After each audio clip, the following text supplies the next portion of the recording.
Ta-da! Ta-da! So hello, everybody. We're here again at Free Range Thinking, and we're in our cozy recording caves, ready to dive into some interesting topics and rabbit holes.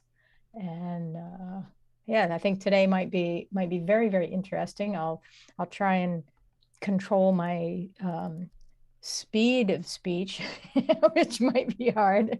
So I'm counting on you, Alex, to inform me if I'm going rapid fire, because the subject I want to talk about is very exciting.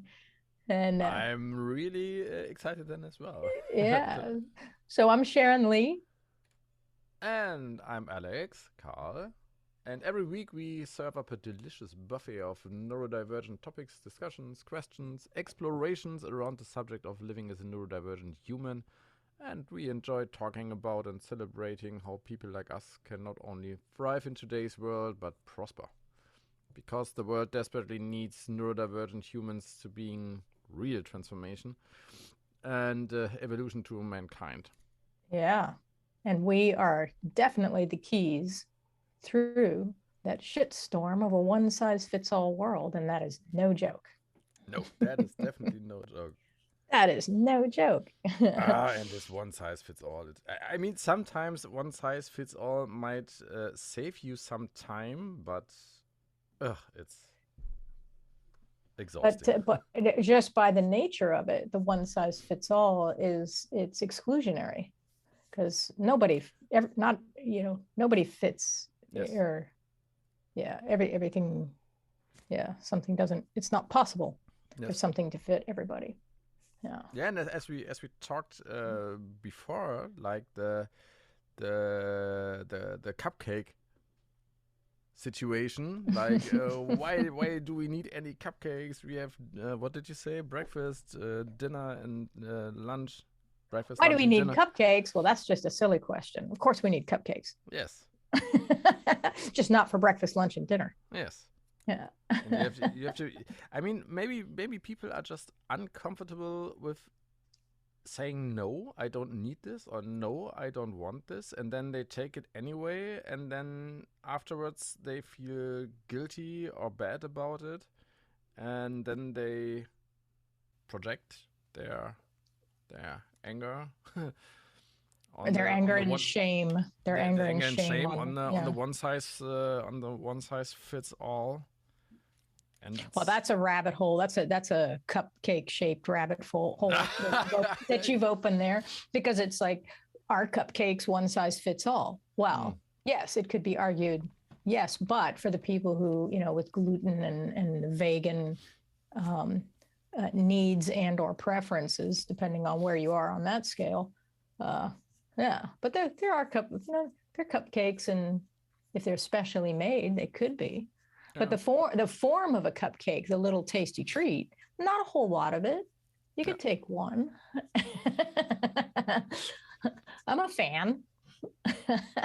Me too. Me too. And it's a great. The more I think about it, it's a great analogy. It's Yeah. the cupcake for the one size doesn't fit all situation. That is, Yeah. Yeah. I have to dig down this rabbit hole a little more for one of the next episodes. Yeah, we'll revisit that. Yeah. So what I wanted to talk to you about, I sent Yes. you the link to a podcast with Hannah Gadsby and Glennon Doyle, Mm-hmm. and I mean, I'm a big fan of Hannah Gadsby. And so when I saw that she was going to be talking for an hour with Glennon Doyle, I was like, oh, this is the best. Could you This is an excellent. could you Yeah. give me So, could you give me a quick rundown who Hannah Gadsby yeah, is and why Hannah it's Gat. so great to listen to her? Oh, wow. Well, we got 3 hours. That's hard for me to condense this. She's a comedian. Um, she's neurodivergent. She's on the autism spectrum, and she's amazing. I think she's Mhm. wonderful. But she had a Netflix special Nanette. And then she had a second one called Douglas.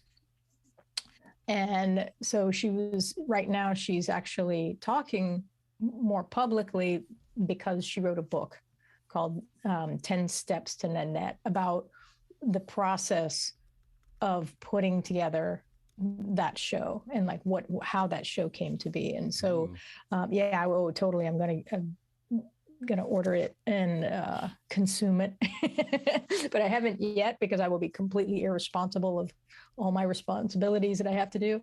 So I better not. I know myself.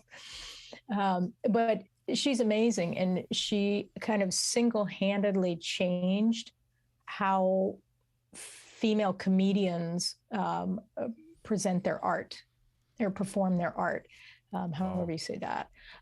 Because previous to her show, Nanette, the women were like performing and delivering their comedy definitely in the way that men do. And, which a lot of people use that self-deprecating humor. And Hanna Gadsby talked about why that doesn't work, because the world already thinks women are shit. Mm-hmm. Therefore, it's not funny when women deliver it. It provokes pity. And, that's not a funny comedic thing. When a man says, oh, I'm so fat, and everybody's like, oh, ha, ha, yeah, you are. But when a woman says it, they're like, yeah, you are, and shame on you, this kind of thing. It's so screwed up. But it's a fact. It's the way that it is. And so she said she was not going to do it anymore because she used to do her, that's how she used to present with her comedy. And so her shows or her deliveries they're so full of truth and they're so funny, but yet it's a gut punch. But they're bittersweet, and the bittersweetness of it is what is so amazing. And so you're almost laughing, crying through it. But she's genius. She's just a genius. And she did, I could, and I'm sure like there's a lot of men that really don't like her, but big surprise because she doesn't candy coat things and she speaks truth. And she speaks truth to the reality, of humans and how we interact. Anyway, so I'm a big fan.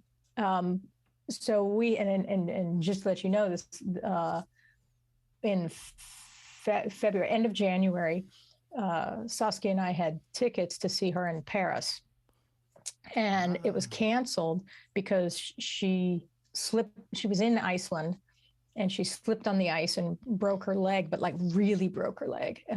It's like in, the whole bone, the two places, I think. And so she had to have an operation. And so she had to cancel the Paris trip, which was because it was like the day before or something, like 2 days before.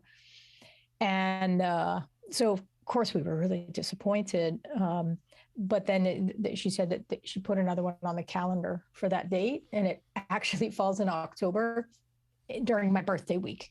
So it's like even better in October. So I'm delighted about that. But it's also cool because now I can read the book before sheing this next show. And there's just so much. It's so rich. What she's doing, what she's talking about, how she's provoking people's perspectives. And in the podcast with Glennon and Doyle, she speaks about, and I was excited to talk to you about this, and because you and I are always like, okay, well, like, what is neurodivergence and what is it like and what are the different labels and categories? And she lays out some stuff in this during the podcast. And she uses words and languaging that I'm like, oh, that's what it is. That's how I need to use it.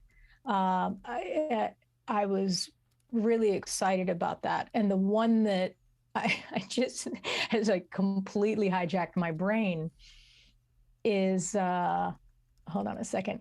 She said this phrase, and she said there are two kinds of people: those who are driven by what's interesting and those who are driven by what's important.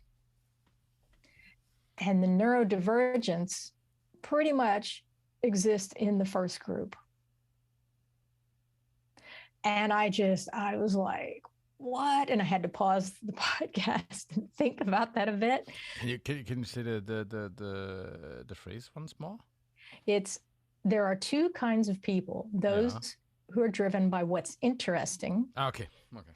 And those who are driven by what's important. Yep. And instantly, all this stuff like came together and popped into place. And I thought, holy shit, that is like, the description of my gift and my curse, with how I'm hardwired. And it's why I can't work in big companies, because what they've deemed as important, I could see through it. And I was like, that's bullshit. Why is that important? And so to work in a big company, we have to buy into either large G or small g of gaslighting. And I can't. I just can't. And I can't keep my mouth shut about what I see in front of me, which of course is very unwelcome, as you can imagine. And it's like, so it's required in order to operate in society, and the neuronormative society has deemed what's important. You know what the fun? It's mind blowing, this whole thing. The funny thing is that when I quit my job as an employee in 2009, I did it on one of the main drivers were because the CEO of the company, who was my boss for more than 1.5 years in the job, and then he got some intermediate, and then it wasn't interesting for me anymore because he was quite a mentor, and the other person wasn't that much. But when we talked about how we can part ways, one of the things I actually wrote it on my website as kind of a testimonial was that he said, Alex, you have so many ideas and so many impulses. I have to hire 30 or 40 more people to use all that, and that is just too much, because sometimes you just have to do the things that are boring or important, or however you describe them, because the company needs to make money. But we hire you as a freelancer whenever we need those impulses or these ideas, and that really helped me to see that as a strength for the first time, and to put it in words for me to find other clients. And I often used his words that I said, you can use me to get a lot of ideas and to get a lot of directions and a lot of perspectives and new products, whatever. Don't ever think about using me to execute them. Yes. Because then I'm just standing in your way, and it's not going to work because I'm not an executor. Yeah. And it's amazing that he valued that. That's cool that he saw that and valued it. And it's hard. It's hard, to find people in configurations of companies that understand that what is of value. But again, the thing of what's important since the industrial age is produce.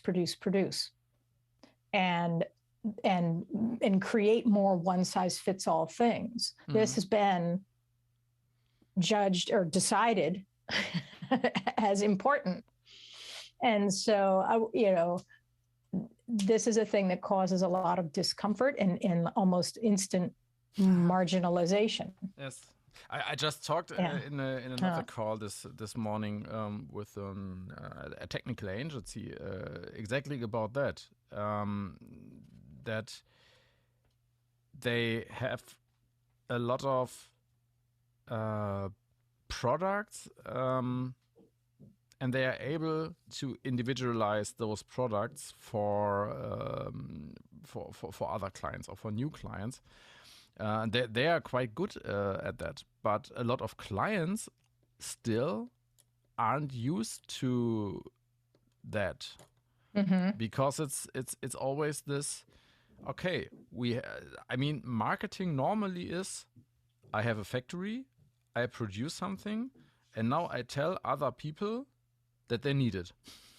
Right. In one kind of another. And maybe I find some really, really good marketers who can use one and the same product over and over again and tell, in the best case, tell every individual person how they can use this one product that I never change because then it's the cheapest. Why they should buy it or how this product could help them.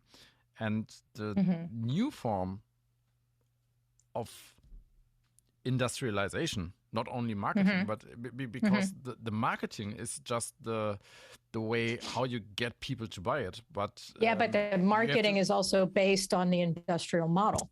That's the thing. Yes. It's all connected. Yes, and you just have to think, okay, what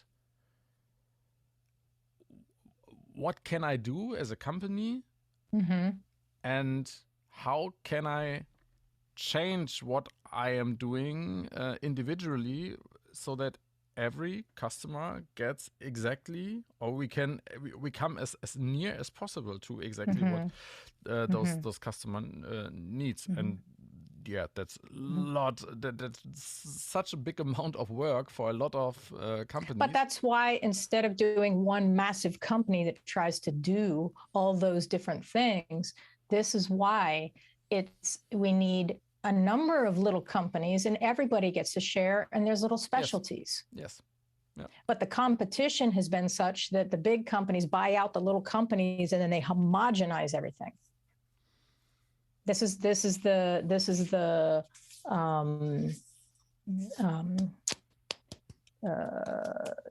what is want to say the domination of like small towns where all the little stores in the unique little places get eaten up. And then there's just these big stores. And so all the unique little things and services for other people disappear. Now I understand, the capitalistic, and I'm not one of these people that's capitalism is evil. I'm not one of these people, but there needs to be a balance. And one of the things that disappears when everything gets so homogenized is that it creates marginalization just by the nature of it. So I don't necessarily have the answer to it, but it's a thing that needs to be spoken about and have, again, really brilliant marginalized, thinkers and diverse thinkers trying to go, okay, well, how can we do this? How can we make that? Because there's money there. There's lots of money there. I have a example for that. Before we start recording, I told you about the German this store here in our town who is the wholesaler for Blackwing pencils in Germany. And he has his wholesale business and he has a little store for stationery products. And he sells. You can buy a notebook for 20, 30 euros or dollars in his store. And most people say, why are you buying just a plain notebook for so much money? Or why are you buying a pencil for 3 euros?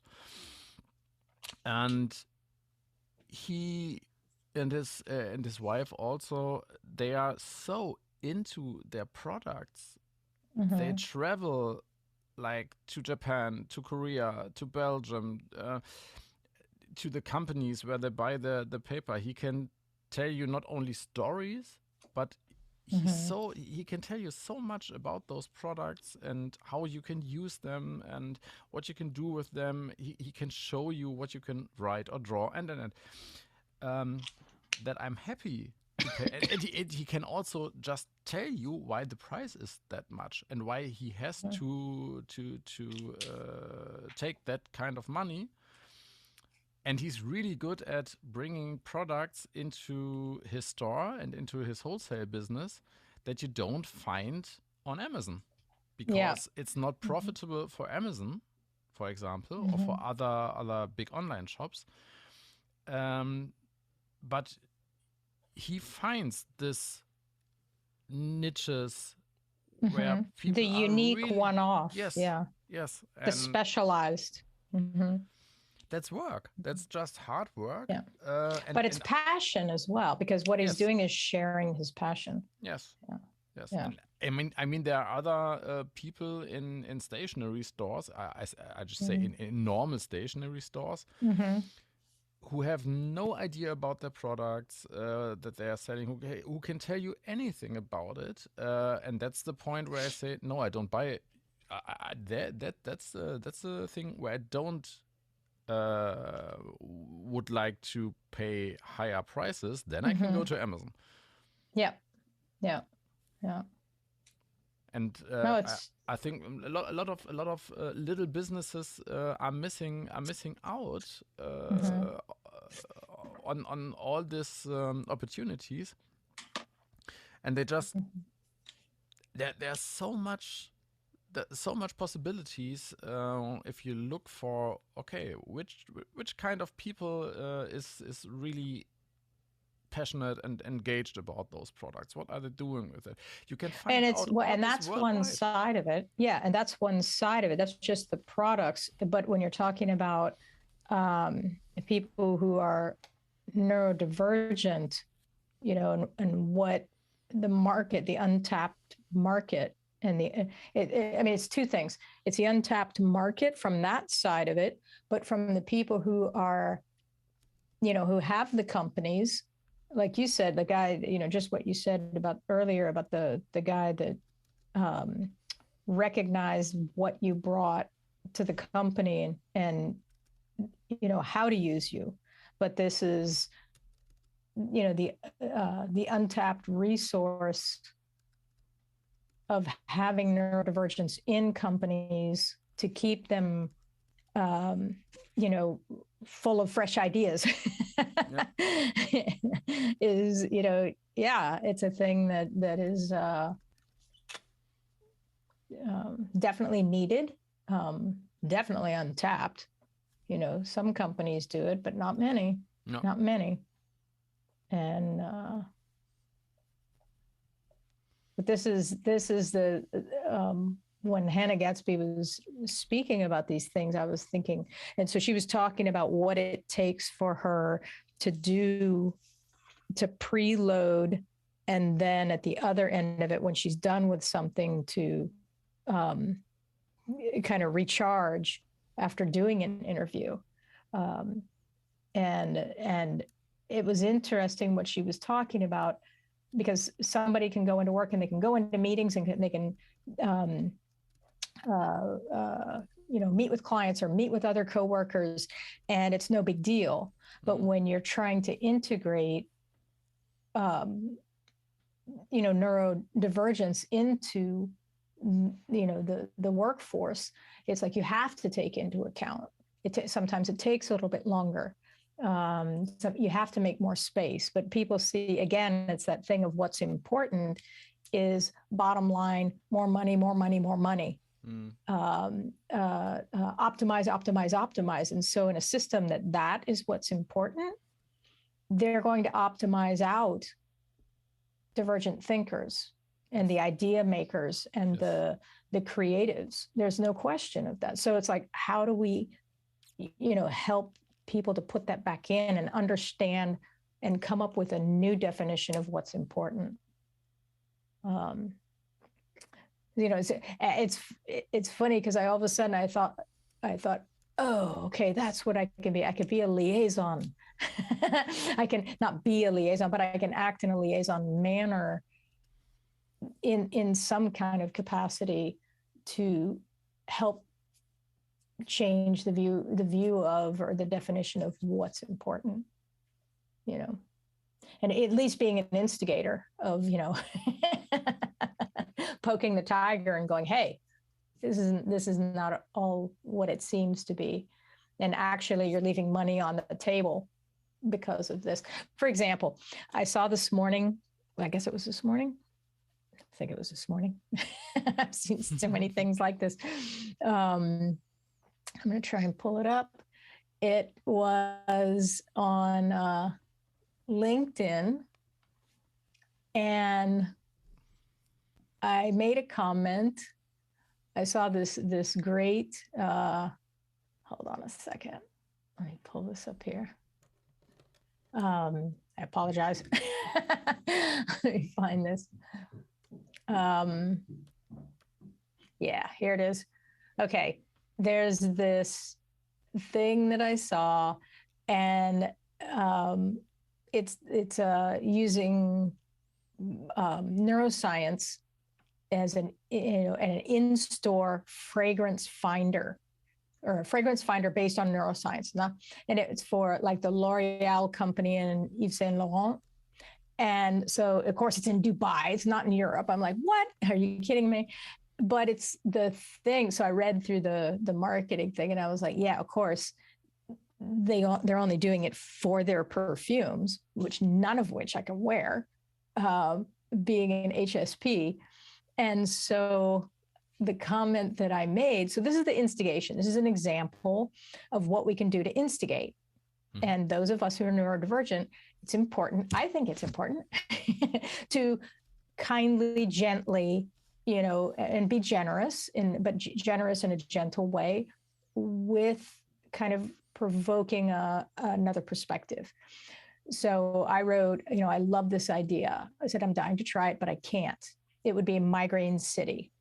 As an HSP, a high sensory person, I can't tolerate wearing anything L'Oreal or Yves Saint Laurent makes. So I'm obviously not in the target audience for this particular marketing rollout.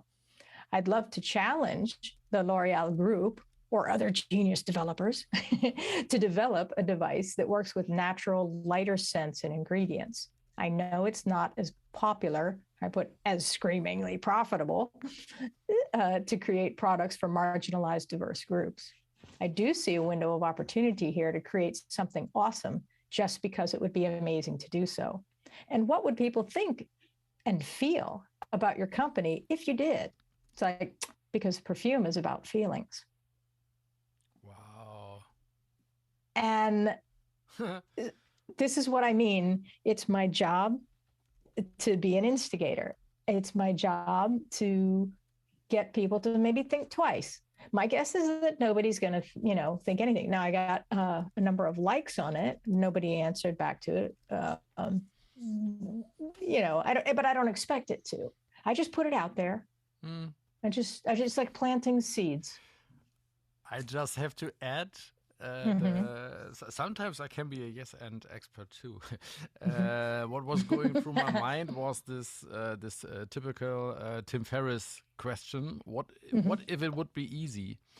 Yeah. And the first thing that came to my mind was, how successful could a company be who makes a kind of one-size-fits-all product for what you just described, which would be a solution that you can use to dilute any fragrance, so that you can say, okay, I have this Yves Saint Laurent or whatever Chanel No. 5 perfume, but it's way too strong. And then you buy Sharon No. 19, and you can mix those two, and you can weaken the fragrance, or you can weaken the smell of the fragrance without losing the quality to a level where it's okay for you, and that you can do to any fragrance. So then you have a totally niche product. Right. But you have a niche product where the whole target group of HSP people, for example, would be a massive target group and a massive customer group. Right, because there's a lot of us. And because of the industrialized everything and fertilizers, food colorings, there's more and more and more people who are that sensitive. So that's a growing group. Yeah. Are you listening, everybody? Will somebody please get these things or nudge your company to Free-range thinking research? Today with 3 business models for the cosmetic business ideas. Yeah. All they have to do is listen to us and then like farm the stuff out, because we're never going to do it, right? I don't think so.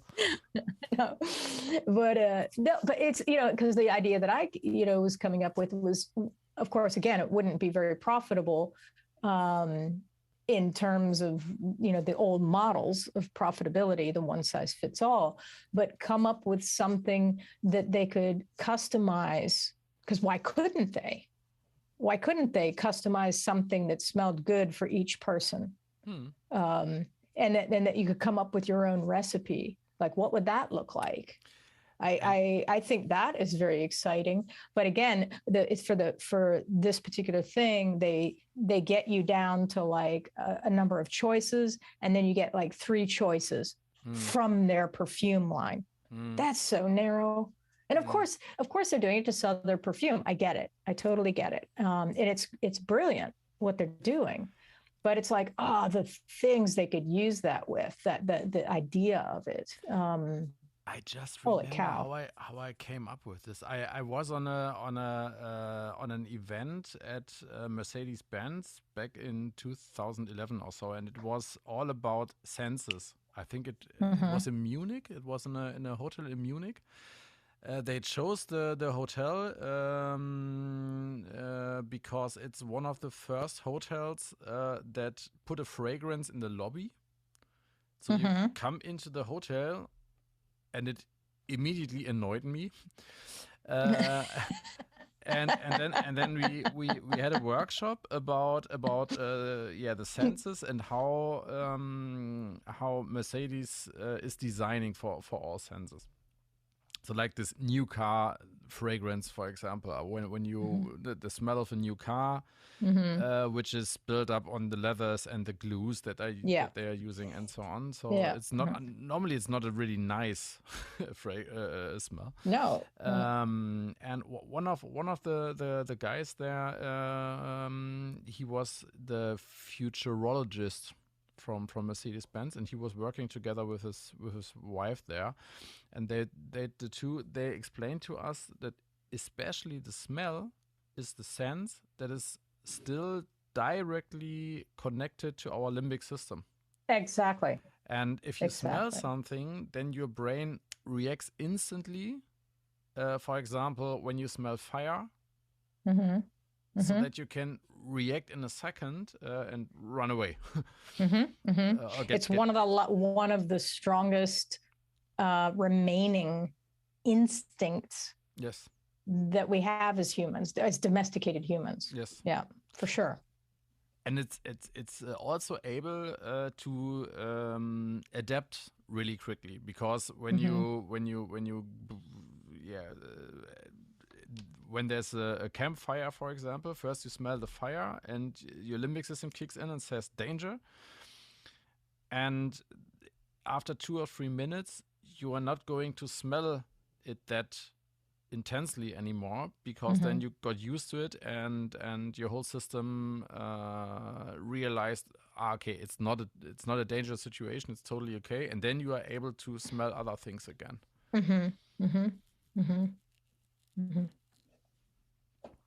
But they had a product, that's one point I wanted to make. They back then they had a product, a diffuser for smell in the Maybach. Maybach was back then, I think it was the most expensive production car back then, with around 500,000 euros for one car.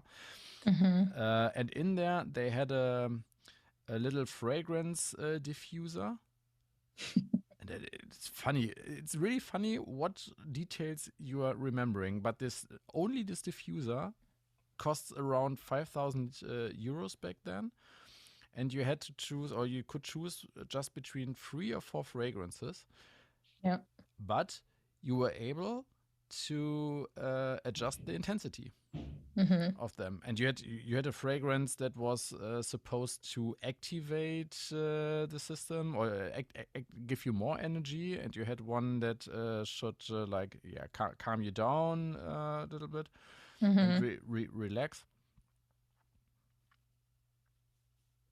And they thought more than 10 years ago, they already thought about, okay, we have to deal with people who want a more intense smell and people who don't want this intense smell. They have to be able to adjust it in the car. Huh. No, it's fascinating stuff, and there's a lot of again, the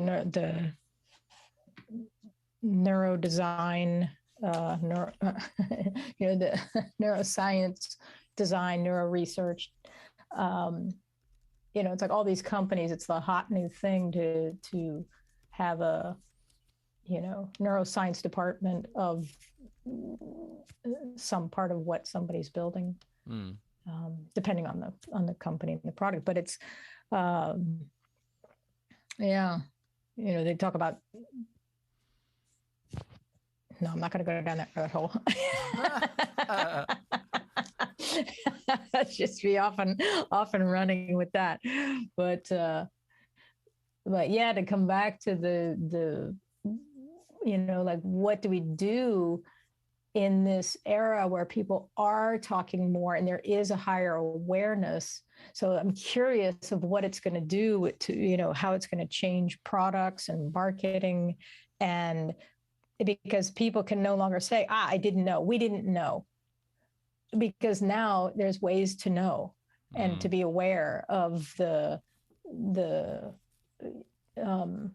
that just by, we didn't know, if they say that they're naive about it or ignorant about it, it's still a choice to not be informed.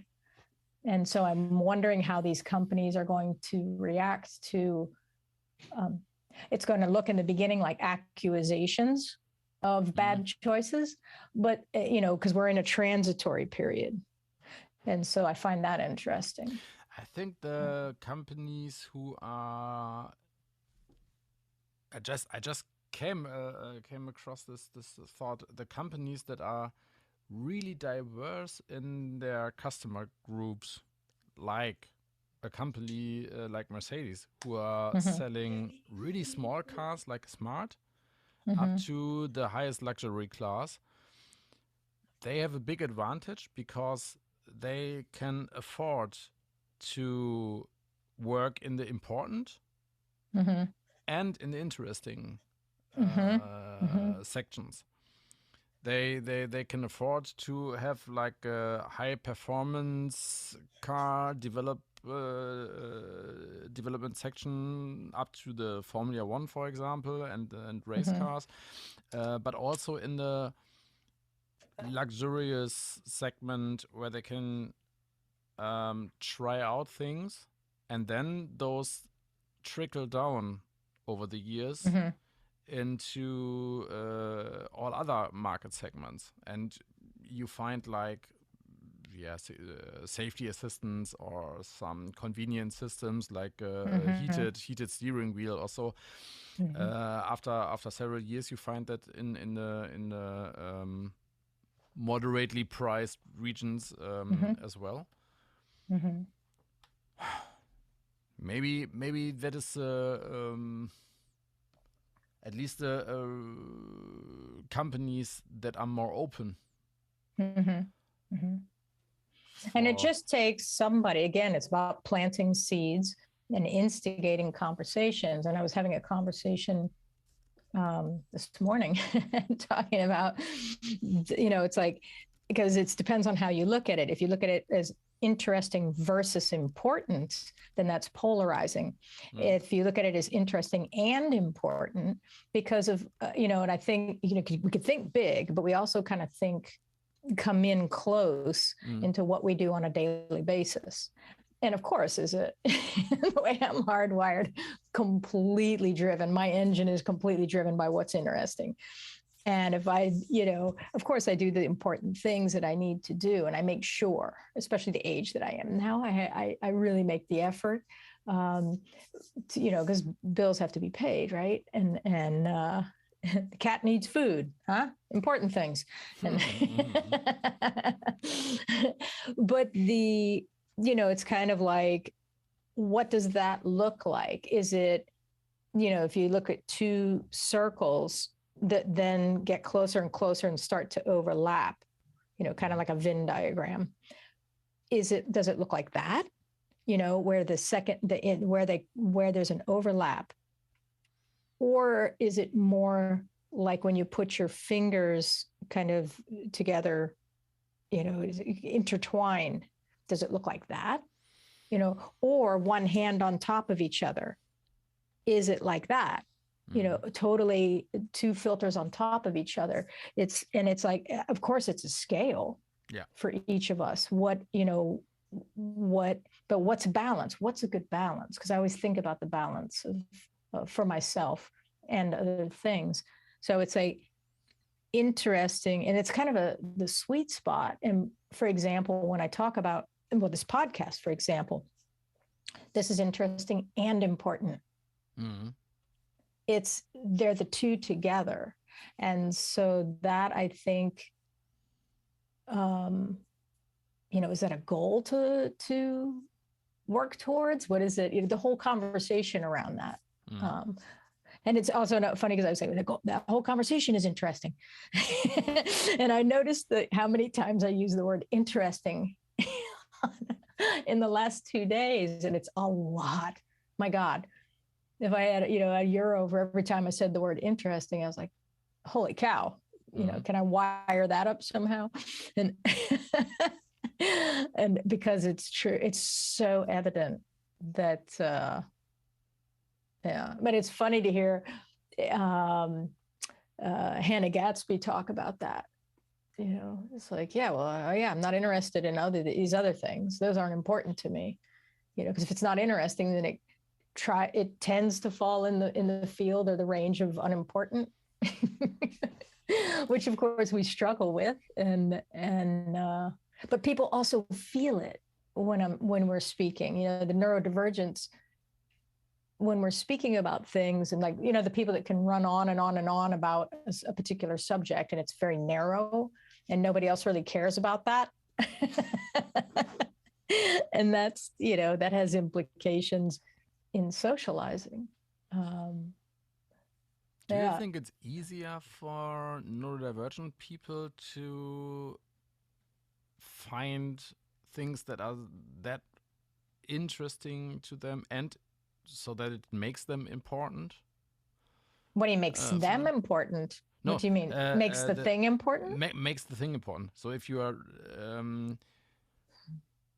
I think it depends where we are on the scale. Okay. Because when you're talking about a savant level, and so the socialization is more of a challenge, then nothing is more important than that thing of being that, is interesting. And so on the scale of that, but that's, that's the nature of, and I want to say the story about people who are highly functioning and undiagnosed, where you find yourself in this area where people don't understand why you don't understand why something is important.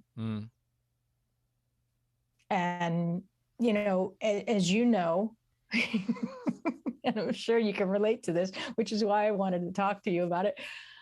We don't care. That sounds horrible. It sounds horrible, but it's true. Yeah. And I don't mean I don't care as in fuck off everybody, but it's just, and it's hard to hide on our faces when we don't care about something. which can be very socially off-putting.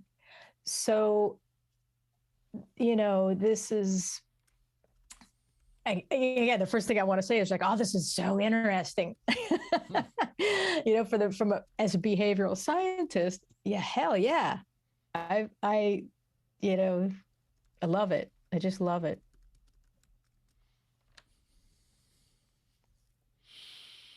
But I could ask you the question. It's like, what are the things you find most interesting? That's I just thought about that, and right now, at the moment, I love that lead in, because that's a thing too. That's a thing too. It's like drawing, sketching. And maybe I dive into this topic quite strongly in the moment, and maybe in 2 or 3 months, it's maybe I have a level of skill then that I say, oh, it's okay now. I won't dive deeper in there. Maybe I find something that I'm going to do the rest of my life. I don't know. For me, it's often that I would like to have a skill until a certain point where I can say, okay, that's good enough for me. For example, I don't try to be a master, for example, in anything. Before I reach a level of some kind of mastery, I would rather try out 10 other things with the time. Yeah, because I hear you. Because for me, it takes too much time. The effort is not the problem, because I like most stuff I'm into. I like it, but I see the time amount of time I have to put into it, and then I see, okay, I can do let's say drawing. So drawing and sketching. I could put much more work into it and much more time into it to reach like a level from 60 or 70% to 80% skill.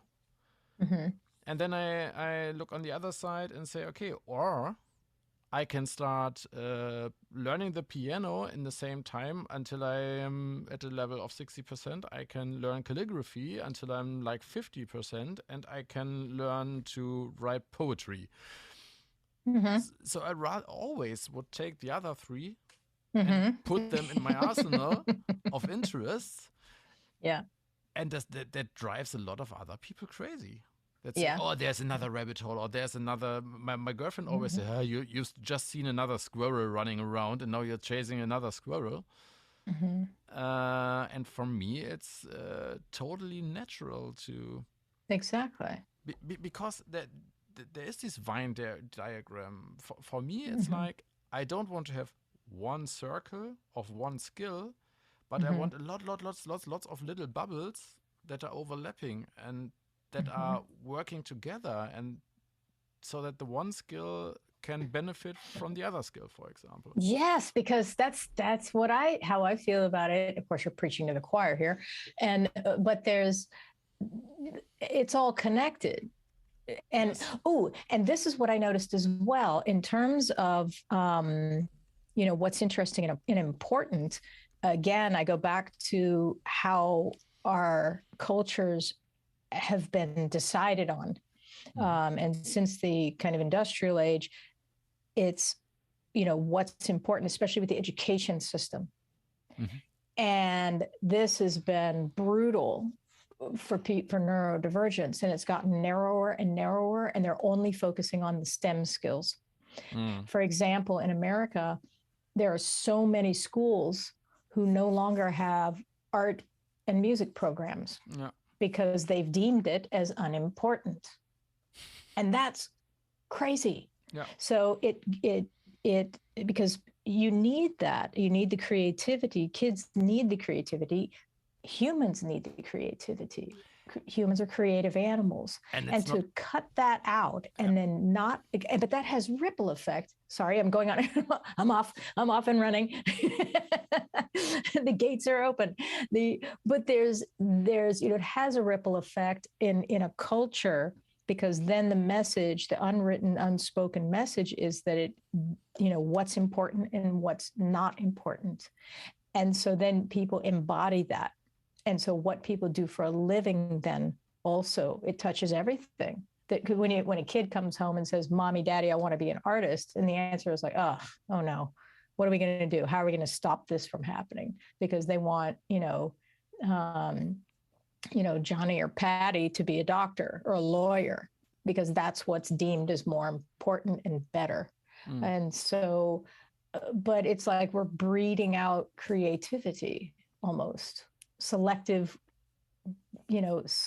breeding out of creativity, which is crazy, which is why now it's such an opportunity for neurodivergence, because you can't stop us from being that way, because we're hardwired that way, which is why companies need us. So there you go, full circle. Yeah, full circle. It's a great time to be neurodivergent. And I see another thing here. I mean, it's not only the creativity. You might have a lot of software developers and a lot of engineers, but those software developers and engineers can play music. Maybe they don't have a really sense of humor. Maybe they are not really entertaining, so they can't do presentations in front of clients that good, because they never were in a theater group or something like that. This whole specialization thing.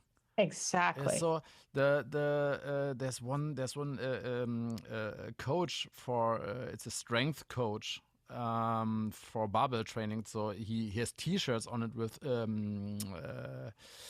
specialization is for insects. It says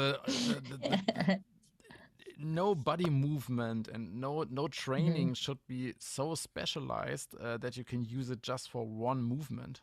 It should always be useful for the whole body. Well, it's the richness of experience always brings something in that you can't, while you're doing it, you can't predict how it's going to be useful later. This is also the thing of why I'm so, crazy excited about emergent collaborative experimentation and exercises with groups.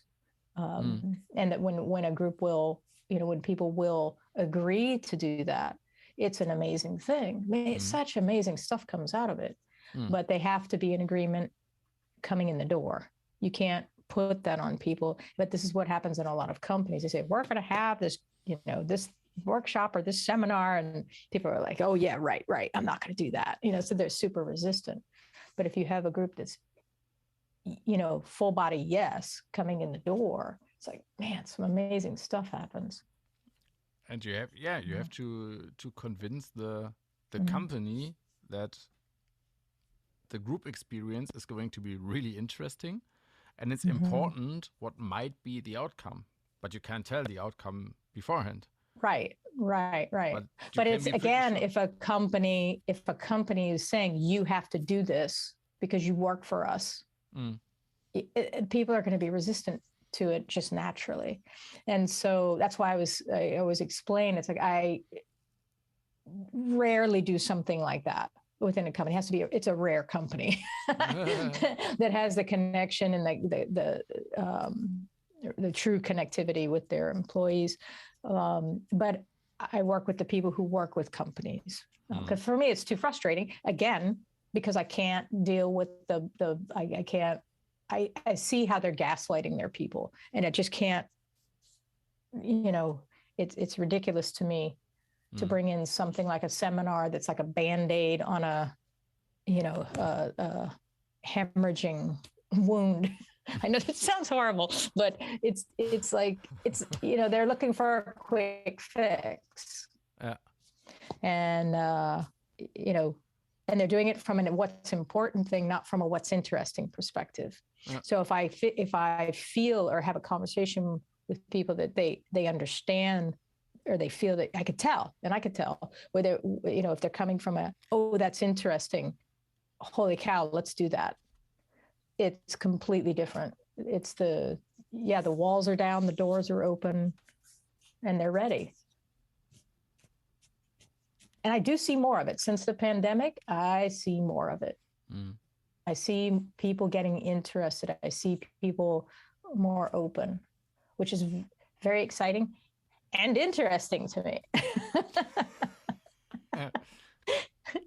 Seriously, no, from a behavioral scientist perspective, it's hella interesting. Do you try to transport the importantness, or do you let them figure it out themselves?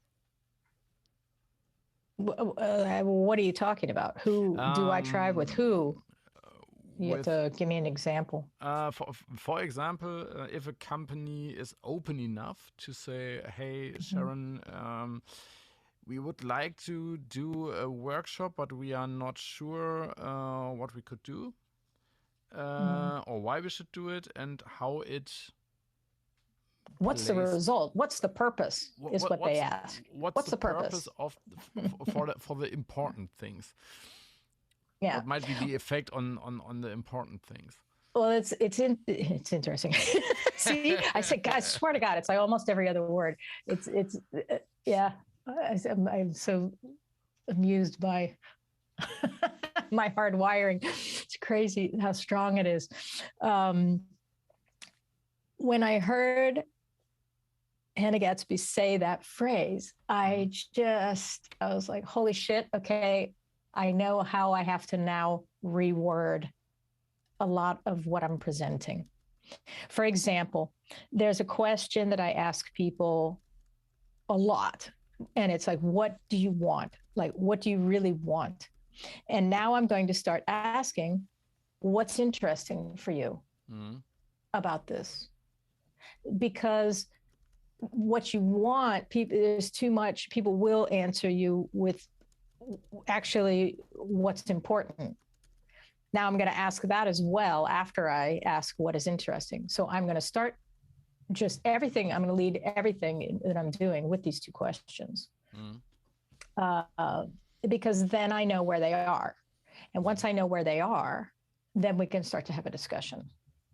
And I can ask better, deeper questions. What are typical answers to the question, what's interesting for you? I don't know, because I haven't been asking that one. I mean, I have in a way, but sometimes it's a later question. But now I'm going to lead with it, because once, I saw that, it's like, holy cow, the drivers, it's what's important, because it'll tell me a lot about how they think, which is just, a phenomenal thing to know, right out of the gate. And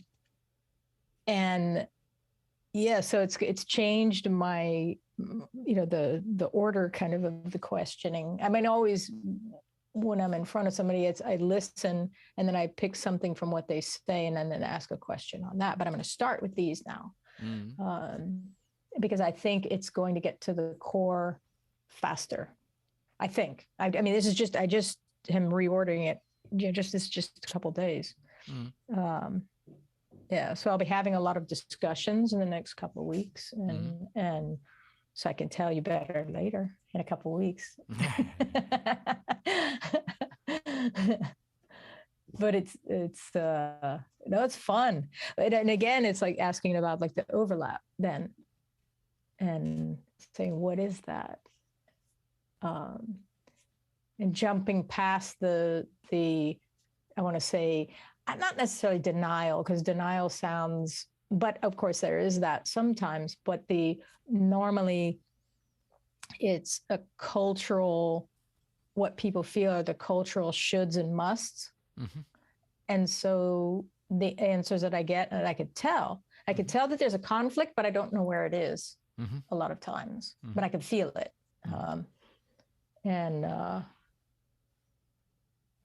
I kind of, the perfume thing and talking about the senses, and that the sense of smell is like the strongest, most lasting one from our primal instincts.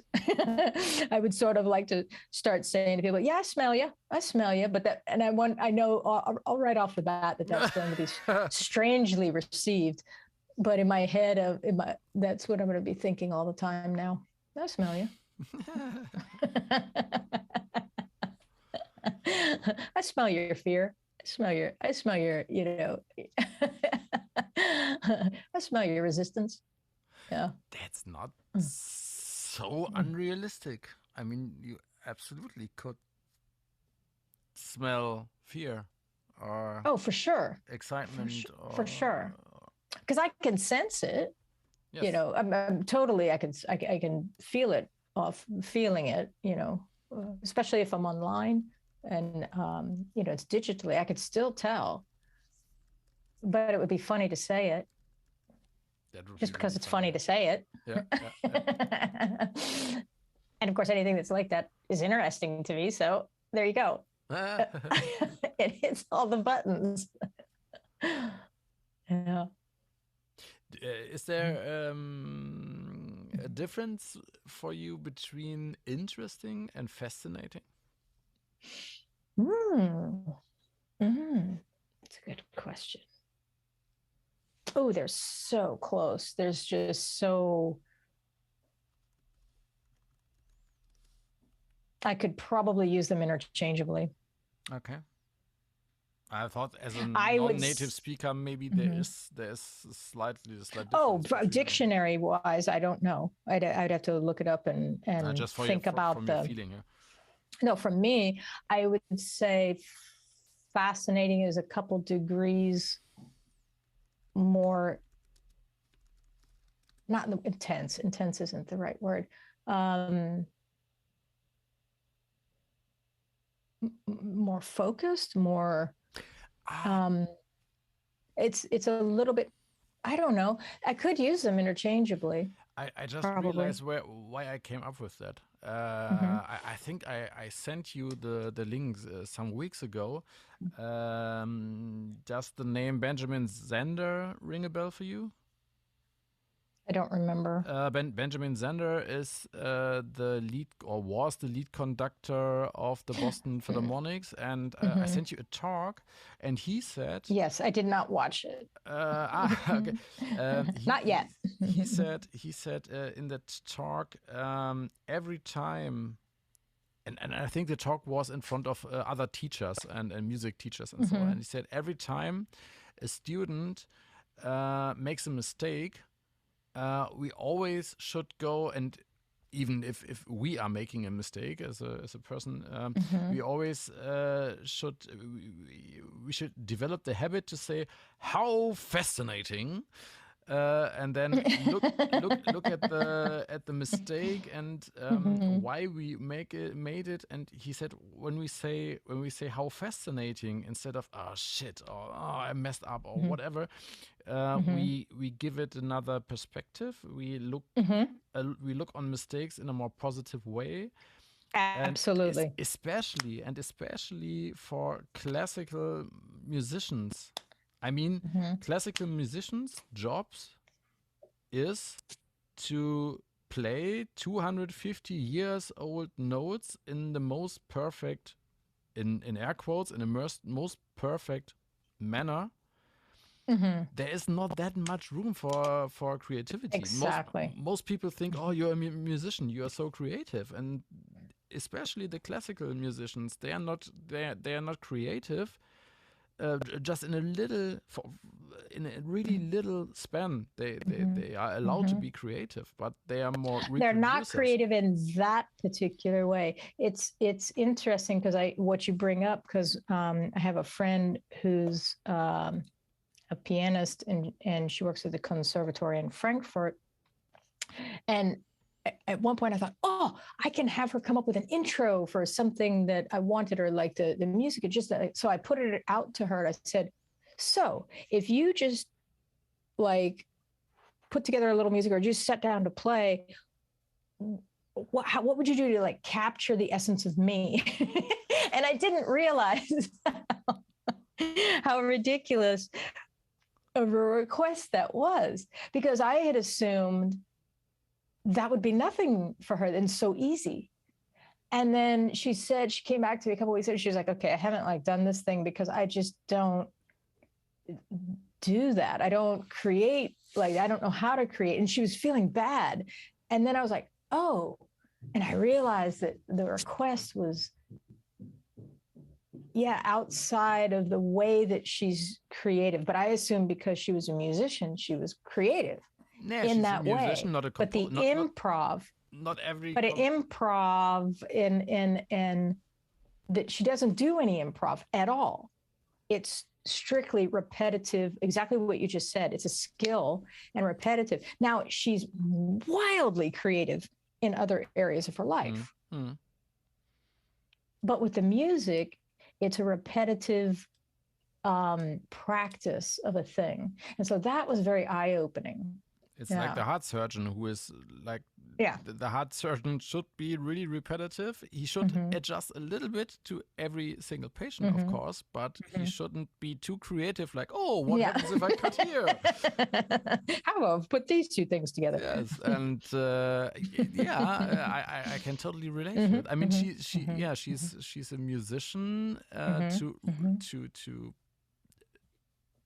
interpret the notes on the page, right. But she's not a composer who puts new music on the page. That is a totally right. That's a totally different skill. Or ad-libbing, which is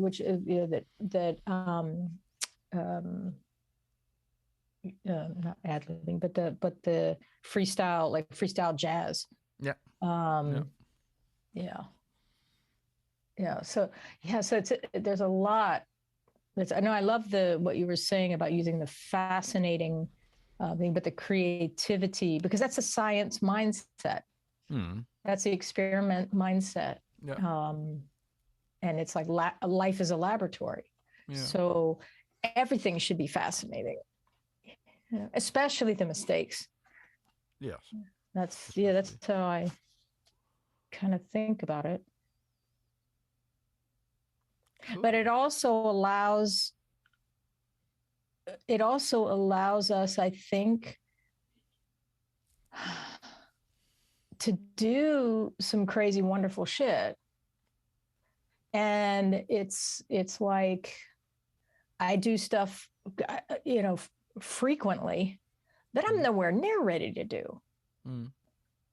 Because I'm driven by the fact that it's interesting or fascinating. And it's like, and I wrote down some words: riveting, captivating. And if I'm completely captivated by, a thought or this or that, I'm not looking at whether something is important or not. Because once you say if something is important, then there's judgment put on it just by the nature of choosing that word or being in that mindset. And when we're in the mindset of something is interesting or fascinating, we're not looking at boundaries or perimeters. Therefore, there's just a natural propensity to do crazy shit. And again, it depends on where you are, and what you're talking about. But most of the time, nothing is life-threatening.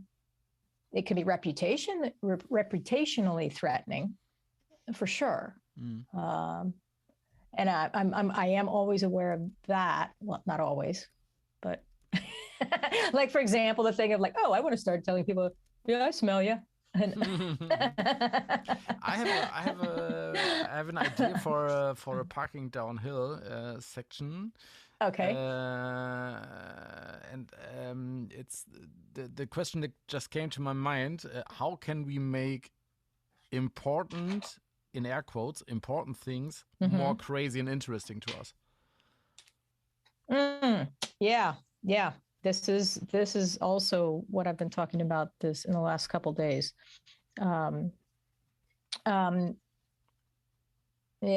That would be an interesting. Dive a bit more into the podcast, because we just talked about one one side of well, the, we're of kind the of at a equation. natural stopping point, because Yeah. we're right at the top of the hour. So we should probably stop here and carry on. And with that, because I do have a number of thoughts on it. And if we start in now, we're definitely going for another half hour. Yeah. And so we could jump back in with that, because that's it's definitely fascinating and interesting. And sometimes important. Well, it is important, though. That's the thing. There's a sweet spot.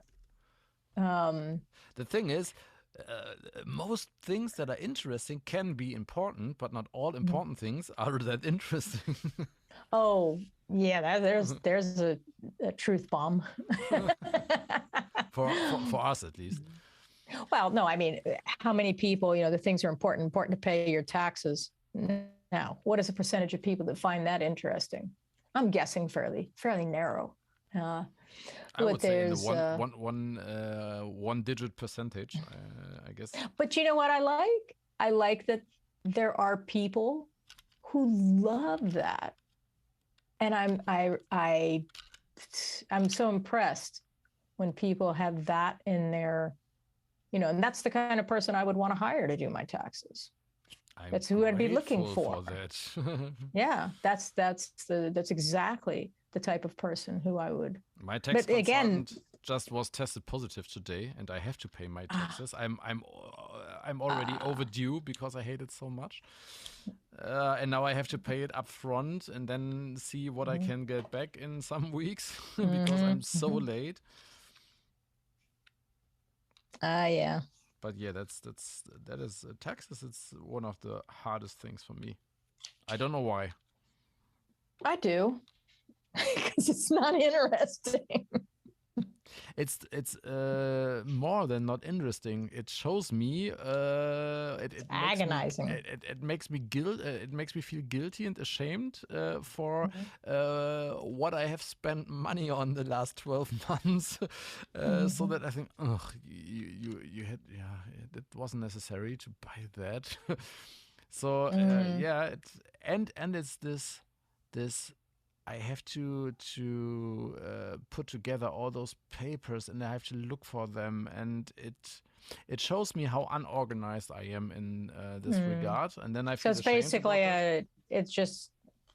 basically a shitstorm shame show. That puts it quite in the right perspective. Yes. Yeah. Aw. Trying to think if there's something I can do to help with that, of changing, not helping you with your taxes, but helping change the perspective of that, because that's all it takes. Yes, that's why I asked the question. How if can you we woke make up important things more crazy and interesting to us for the next time? Well, I can't say that you can make it more interesting, but you can remove the shame and the judgment off of it. That is possible. Not overnight, not like taking a magic pill, but the shift in the perspective of it and the punishment, judgment of self. Sure, that's totally doable. Okay. We could talk about that. Not on the podcast, but we can do it. We can do it on the podcast. For me, it's totally okay to do it on a coaching session. A public coaching session. Are you sure? We should probably try the first one of those, because that might be interesting. We could see. There I go again. This might be interesting to do, but I would like to try the first one off air, because we are not doing it live. I would record it anyway, and I could say afterwards, okay, this bit is maybe too sensitive, and then we can decide later on. But I think I could. I think I would have no problem with doing it as a podcast. Okay. Yeah, it's a good idea. We could record it and then decide later. Cool. I'm up for it. It's interesting. You try it like in the next couple of days or in the next week before we do this again. Count how many times, and like. Is it interesting? Be aware of like well, I mean, I know you're driven by what's interesting instead of what's important, but yeah, think about the overlap in the thing, and we'll come back and talk about this. Uh, and oh, so I would think dive that's into about the it. question for me how we can make non-neurodivergent people in companies more aware of that there are people that don't find everything important that interesting. Because when you're aware and all I can do is laugh at that question. when they are aware of that, that is an issue, and if they have maybe 2 or 3 strategies. Do you think they care? Do you think they care? Yes. Do you really seriously? Yes, they care. Yeah. Big companies that treat their people like shit. You think they actually care about that? I think if they understand that the whole company can work together in better ways, if you could show that if it's more profitable for them, yes, then they would be interested. Yes. Then they would be interested. Yes, but that's something I can be comfortable with that. If you had asked me 20 years ago, I would have gone crazy and like, well, this capitalistic shit and all this we talked in the intro about. And now I'm like, yeah, okay, they don't do it when it's not profitable, so let's find a way to show them how profitable it can be when we make a difference then. Yeah. Well, that is happening because there's more and more studies about the design thinking and the people who are hardwired. So it is coming, which is exciting. And interesting. And interesting. Cool. Cool then. Well, that's it for today, folks. Yes. And thanks for joining us, and same time next week, same bat time, same bat channel. Yeah, yes. Oh, and I think until this episode, we are in a quite normal schedule, so that people know when they get the next episode. Okay. Yeah, we'll see. Until then, bye-bye. Have a great week. Bye. You too.